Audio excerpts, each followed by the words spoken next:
Welcome to the Monthly Minute. Thanks for joining. For this month's video, I'm going to talk about diversification and why diversification means always having to say you're sorry, as coined by Brian Portnoy. So what did he mean by that? So here's a snapshot of my lower risk conservative model. And as you can see, there's 4 asset classes. So equities make up about 40%, bonds make up about 30%, alternatives about 20%, and cash about 10%. Through any market cycle or any cherry-picked time frame, inevitably one of these asset classes will underperform or outperform relative to the others. In other words, they're not moving in lockstep, they're diversified. And it's not necessarily that they're moving in opposite directions, they're just moving in the same direction but maybe at a different pace. They're getting there a different way, a different speed, a different strategy, hence diversification. If they were all moving in lockstep, meaning the correlation was 1-to-1, well then that's the opposite of diversification. As we know, equities have the most expectation of a higher return, but they're also the most volatile, especially over the short-term time periods.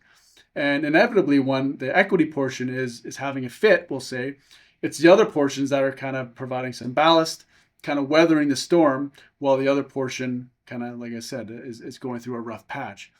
And so that's hence diversification. And that's what you want, especially in a conservative model. You want to spread out the eggs, so to speak. And now, comparison is the thief of joy. So here's my lower risk model, my medium risk, and my higher risk model.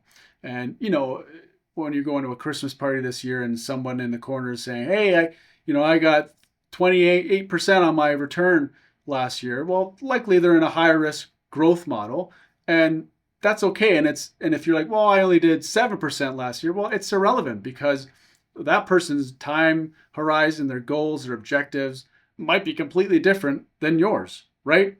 And so it's irrelevant. And like I said, comparison is the thief of joy.